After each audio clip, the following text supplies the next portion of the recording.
Hey y'all, this is AL Thick Madame, and of course, this is She's Gotta Have It Season 2, Episode 4 recap. So y'all don't understand. Y'all don't understand. I am getting my entire life, and I am not even 5 minutes in. Tell me why this episode started off with some sort of gathering for, a tribute for Prince. You know what I'm saying? They had people gathering and everybody is in purple. They have purple shirts. And if you don't have the ones that they printed off, people just have their own style going on. Y'all, I'm letting y'all know now. I'm going to be eating a chocolate, what is this thing? A chocolate ice cream sandwich. But anyway,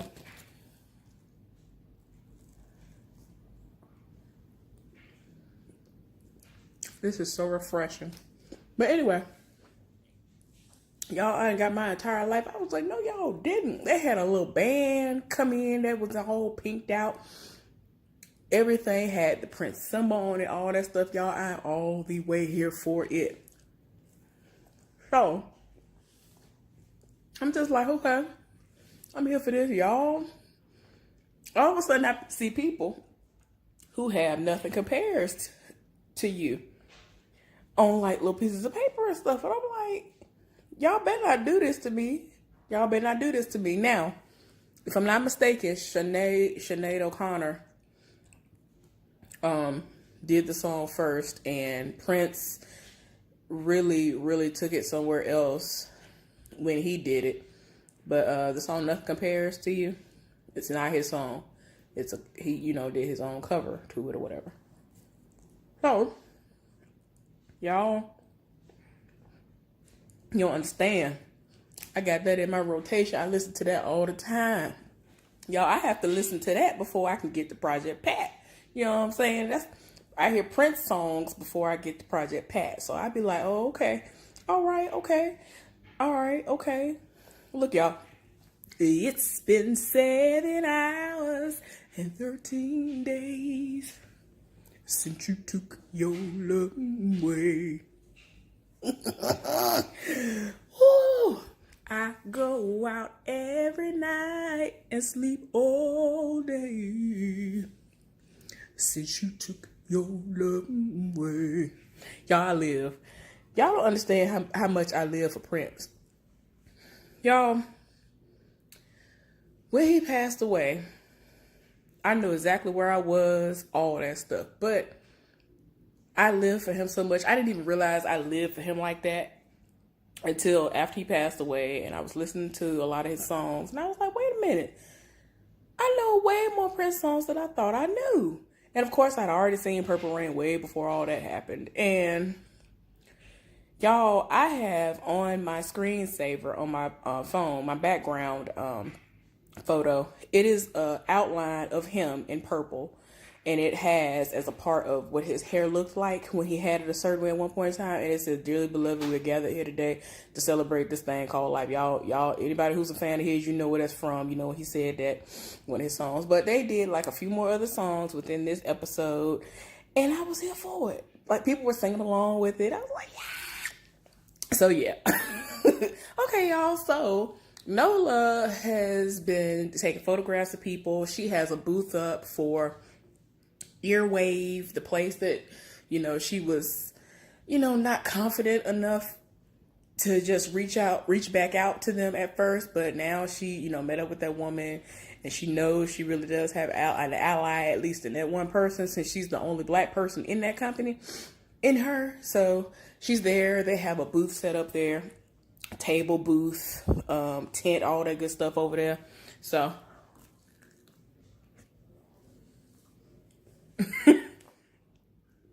can't let my stuff melt. So she's talking to her friends, Kalinda, the woman whose booty got busted open, and I think Dutch, and they're wondering how Ola is doing, and apparently they've screwed. because somebody asked her how was the sex, and she was basically talking about how amazing it is, and somebody was like, I didn't know if he has a brother. Oh, it was this random white girl that was there too. I know I've seen her before, but I don't remember what her name is. But anyway, she's affiliated with them too. And so she was like, if he has a brother, you need to let me know, because my passport is ready and stamped and I'm ready to go over there.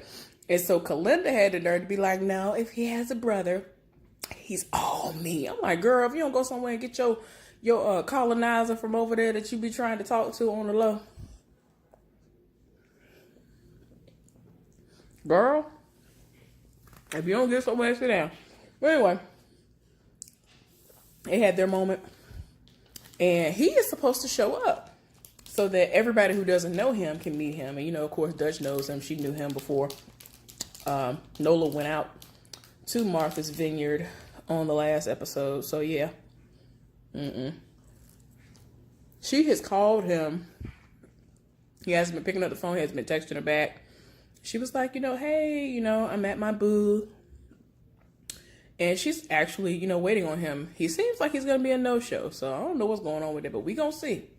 Y'all know Rockyletta Moss. Rockyletta Moss is tied to her spirit. She out there trying to campaign, she is still all about the education for the children, and she is not here for gentrification. So she's got a petition that she want people to sign, right? And everybody is rocking out and setting it off and just being lit all around the place in reference to all that is going on. And so she was like, oh, y'all rather twerk than to care about the education. And then she was like, well, when y'all done twerking, y'all come over here and sign this petition. And I'm like, girl, the people are not coming over there. I don't know what you thought this was. I mean, they might. I don't know. I ain't going to put it past nobody. They may or they may not do it right.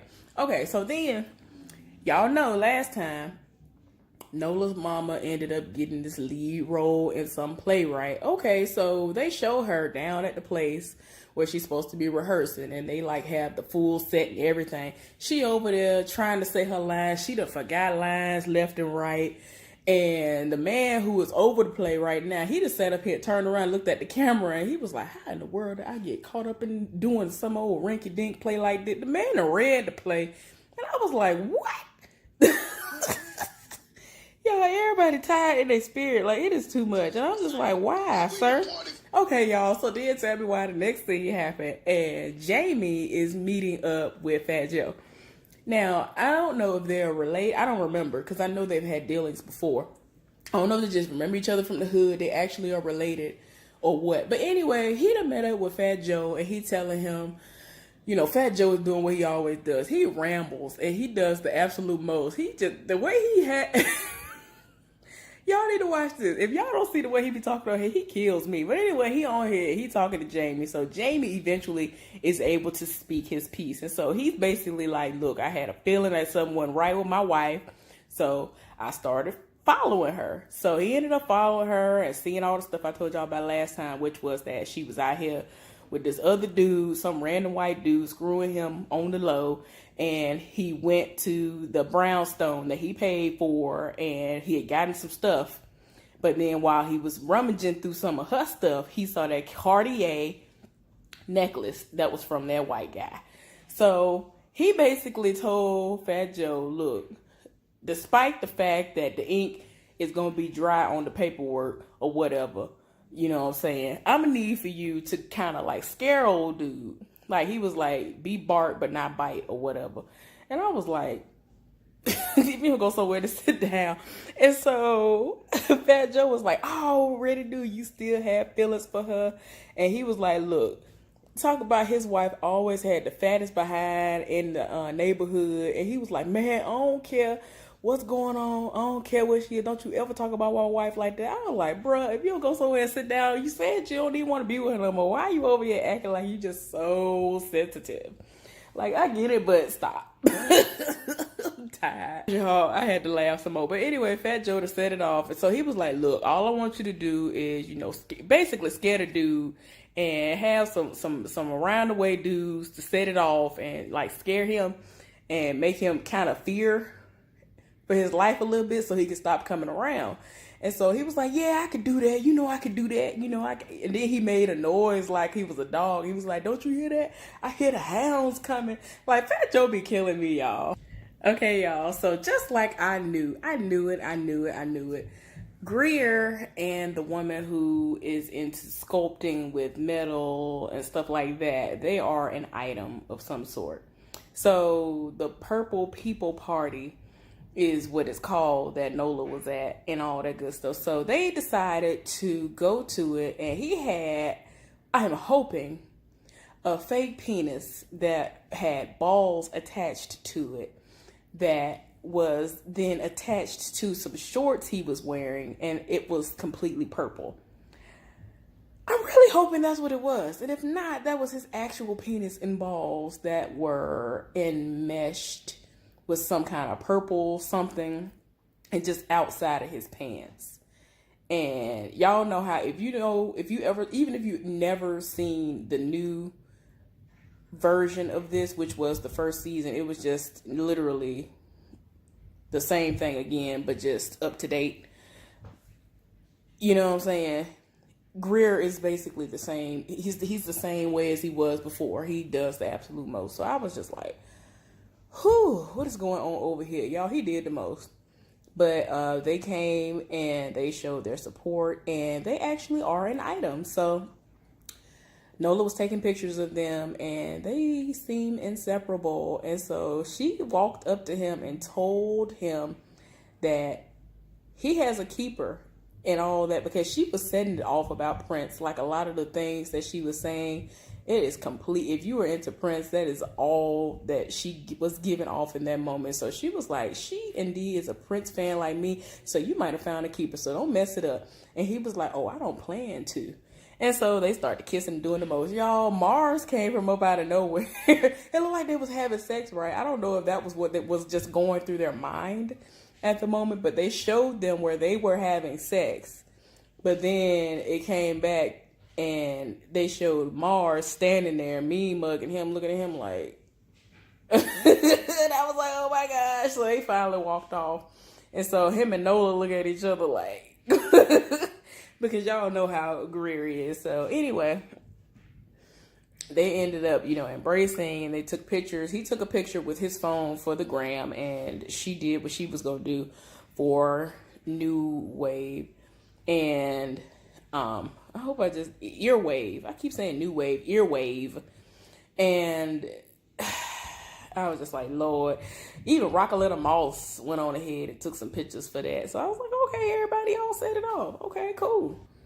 Okay, so tell me why Fat Joe is coming, following through with his promise to Jamie, which is he had some people that's going to come and do some things to that guy who his soon-to-be ex-wife is sleeping with.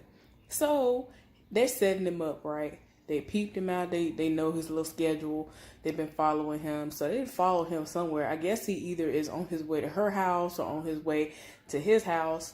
But they stopped them and they acted like they're fans. It was like, oh, we saw you. We know who you are. They really are acting like they fans of his right now.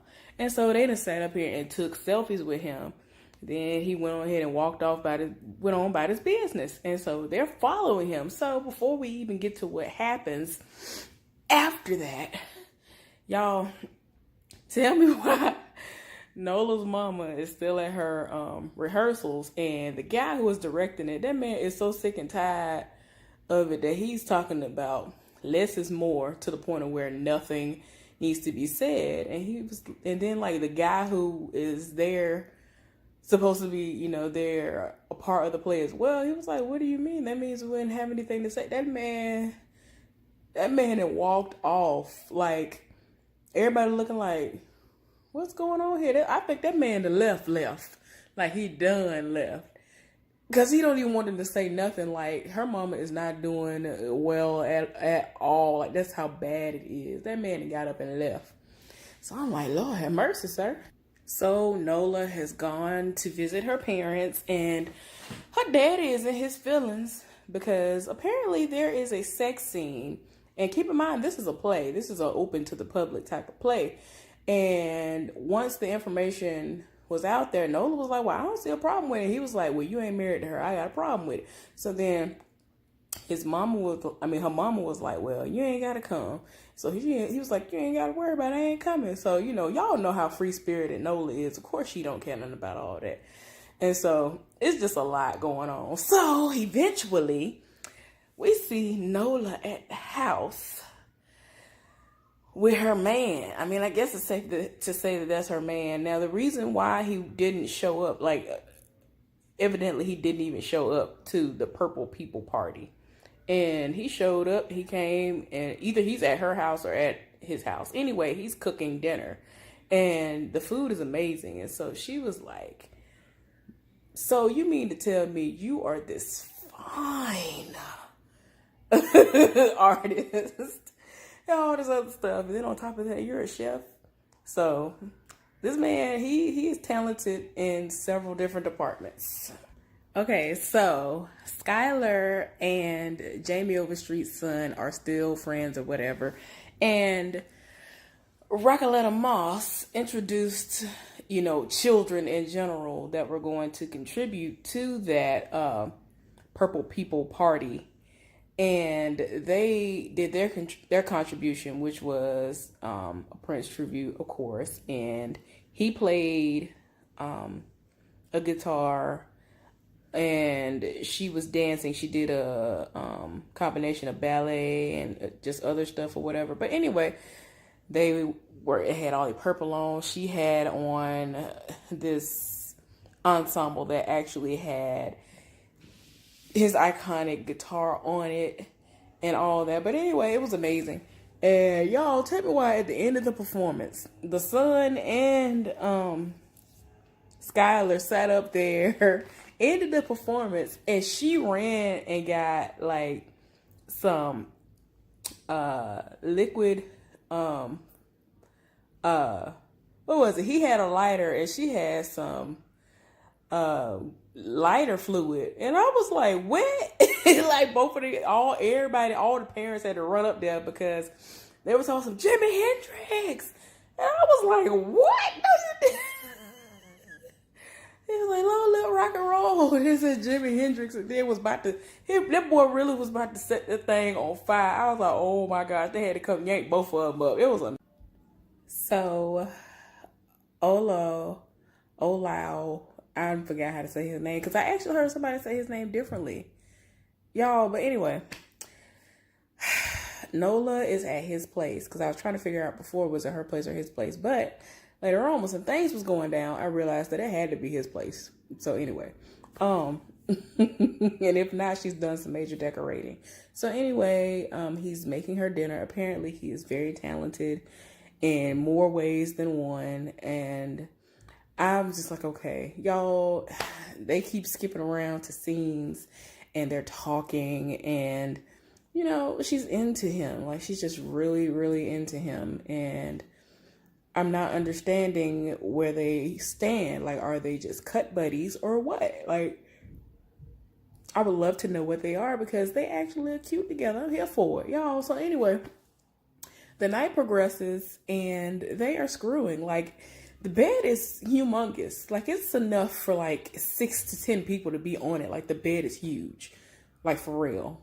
Like, so big. But for some reason, he has her propped up on the headboard, which looks to be very, very strong. And I'm like, where you get the headboard from? I mean, I just want to know because I've never seen a headboard that looks so strong in life. Like, goodness gracious.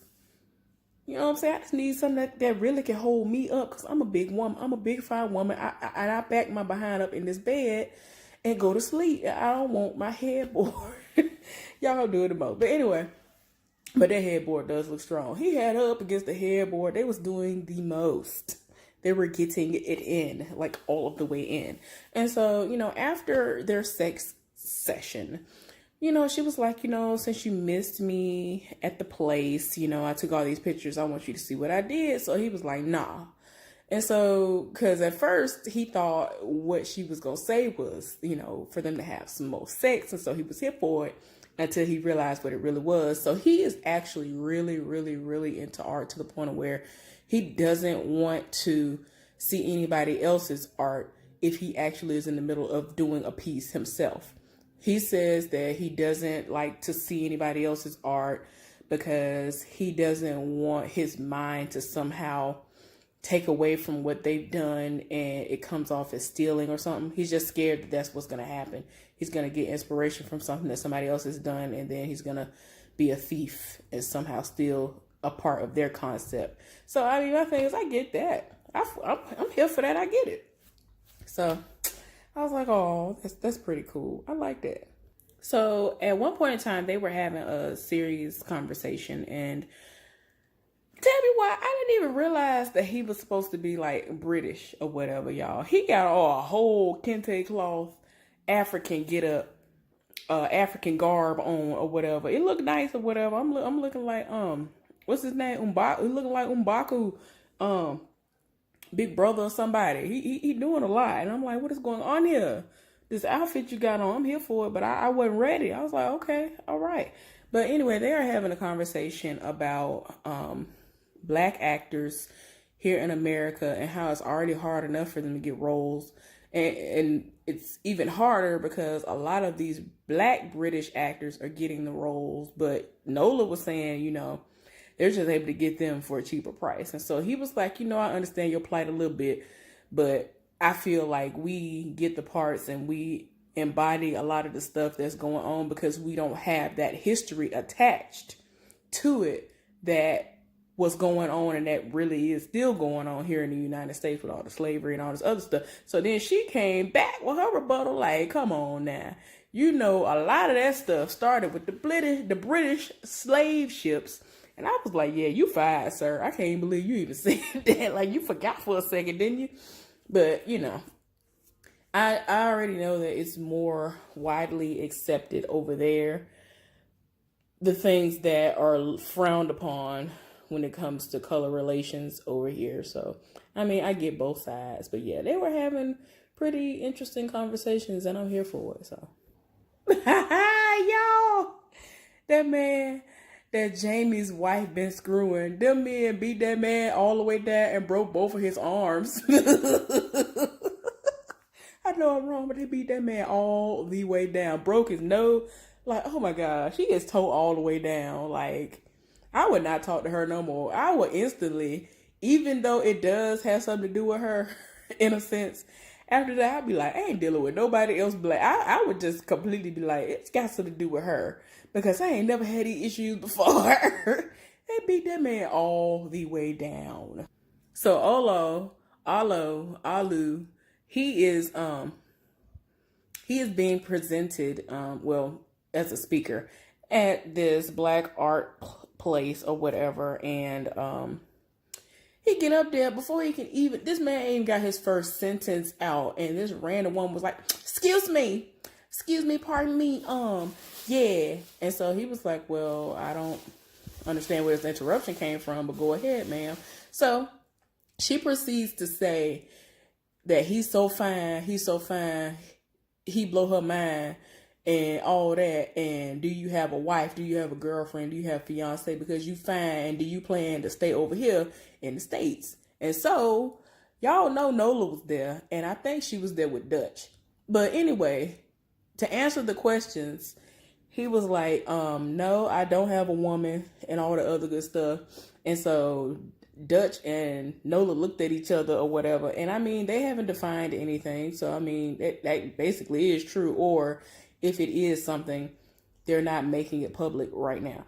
But anyway, then he was like, nah, I'm not going to stay here in the States because like y'all, wait a minute, hold on. I got to tell y'all exactly the way he said it because I was like, you read us, but you told the truth though. He was reading. Look here, y'all. I do not own the rights to none of this. I just need for y'all to hear word for word what in the world was said because I could not even say it. I can't even repeat it the way he said it because he said it off. So hold on, y'all. I got to let y'all hear it. This was his full response. No, I'm not in a relationship, my gorgeous sister. Relationships are a distraction. And no, I'm not staying in P.T. Barnum, Agent Orange's America either. He's turned the United States into a circus, and I will not be one of his black clowns.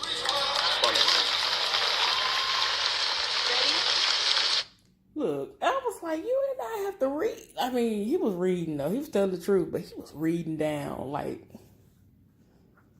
that's why a lot of people, they come over here act and go back home. Like, for real. Like, I get it. Come over here and make the money and go back where they came from, because the United States of America, no, I get it. It's really too much. And that was basically it, y'all. So y'all let me know down in the comment section if you liked it. Did you watch it? What did y'all like about? What y'all think about her sex buddy or whatever he's supposed to be? Their relationship is complicated.